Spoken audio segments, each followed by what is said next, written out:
বন্ধুরা, যদি প্রশ্ন করা হয় জ্ঞান বড় না কর্ম বড়, তবে কি উত্তর দেবে? তোমার উত্তর যাই হোক না কেন, তা আসবে চিন্তা ভাবনা আর তুলনা থেকে। বেশি জ্ঞানী হলে বেশি সংশয় সৃষ্টি হয়। এই কারণে বলা হয় জীবন কোনো পাঠ্যপুস্তকের লেখা বিষয় নয়, জীবন কর্মের দ্বারা চালিত হয়। কিছু লোক পুস্তকের জ্ঞানের অপেক্ষা কর্মের বা ব্যবহারের জ্ঞানকে শ্রেষ্ঠ বলে মনে করে। যদি জ্ঞানের ব্যবহার না করা যায়, তবে সেই জ্ঞান থাকা আর না থাকা দুটোই সমান।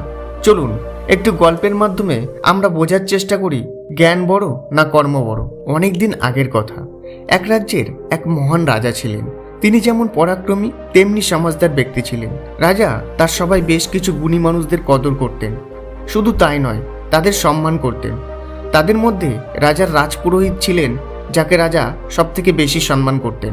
রাজা সেই রাজপুরোহিতকে এতটা সম্মান করতেন যে যখনই রাজদরবারে রাজপুরোহিত প্রবেশ করত, তখন রাজা নিজে দাঁড়িয়ে তাকে অভ্যর্থনা জানাতো।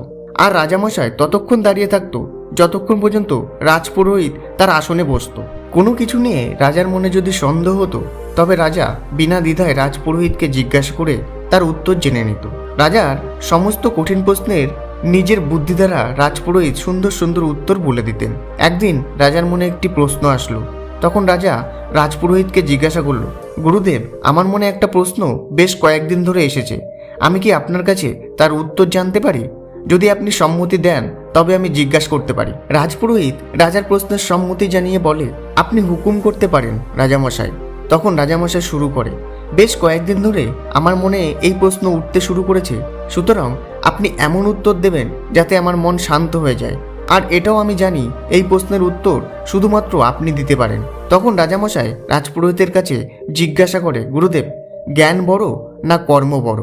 রাজামশাইয়ের এই প্রশ্ন শুনে গুরুদেব সংশয়ে পড়ে, কারণ এর উত্তর সহজ ছিল না এমন নয়।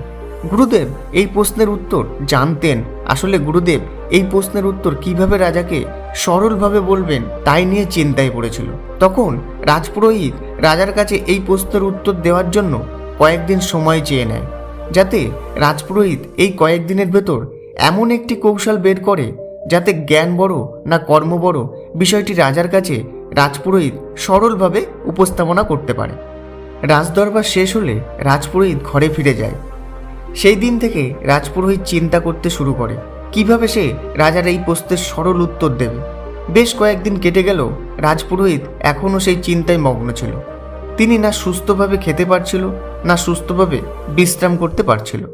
রাজপুরোহিতের স্ত্রী তার এই চিন্তিত মুখ দেখে একদিন জিজ্ঞাসা করে, তার এই চিন্তিত হয়ে থাকার কারণ কি? তখন রাজপুরোহিত তার সমস্ত সমস্যা তার স্ত্রীকে বলে। পুরোহিতের সমস্ত কথা তার স্ত্রী ভালোভাবে শোনার পর সে পুরোহিতকে এর উপায় বলে দেয়। সে আরও তার স্বামীকে বলে, যদি তুমি এইভাবে রাজার প্রশ্নের উত্তর দাও, তবে রাজা আরও বেশি খুশি হবে এবং সন্তুষ্টও হবে। পুরোহিত পরের দিন রাজমহলে যায়। রাজগৃহে পৌঁছে সে সরাসরি যেখানে সমস্ত অলংকার রাখা হতো সেখানে পৌঁছায় এবং সেখানে গিয়ে দুটো মুক্ত সেখান থেকে চুরি করে।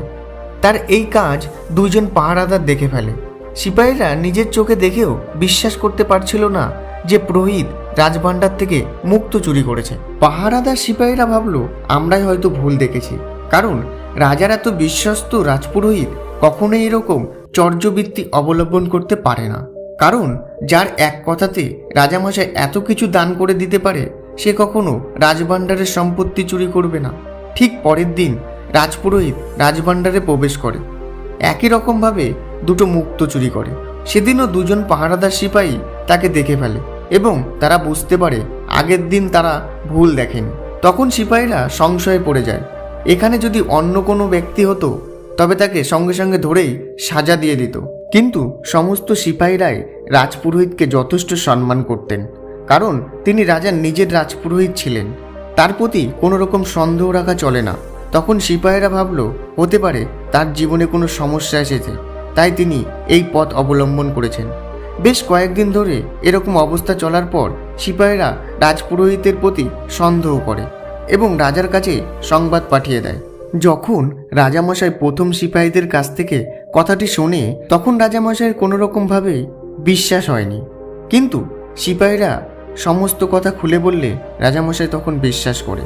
পরের দিন যখন রাজপুরোহিত দরবারে প্রবেশ করে তখন রাজা তাকে কোনোভাবেই পূর্বের মতো সম্মান করে না, এমনকি তাকে অভ্যর্থনাও জানায় না।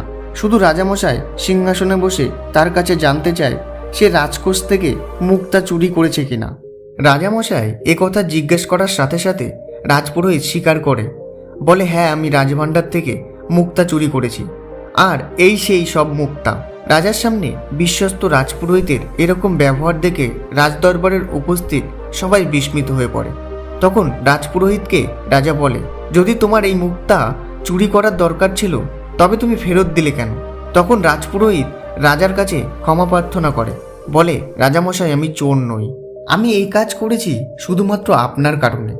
কথা শুনে রাজা সংশয়ে পড়ে যায় আর তার কাছ থেকে জানতে চায় আমার কারণে কেন। তখন রাজপুরোহিত বলে, কয়েকদিন আগে আপনি আমাকে যে প্রশ্ন করেছিলেন তার উপযুক্ত উত্তর দেওয়ার জন্য আমাকে এই কাজ করতে হয়েছে। যেমন আজ এখানে উপস্থিত সবাই দেখছে, পূর্বের মতো আজ আপনি আমাকে রাজদরবারে অভ্যর্থনা জানাননি, আবার নিজের সিংহাসন ছেড়েও আমাকে সম্মান জানাননি। যদিও আমার কাছে এখনও সেই পরিমাণ জ্ঞান আছে যা আগেও আমার কাছে ছিল। যদি কিছু পরিবর্তন হয়ে থাকে তো আমার ব্যবহার বা আমার কর্ম। সুতরাং এর থেকে এটাই প্রমাণিত হয় যে আপনার কাছে যতই জ্ঞান থাকুক না কেন, আপনি যদি কর্মে কোনো রকম ভুল বা ত্রুটি করেন তবে সেই জ্ঞানের কোনো মূল্য নেই।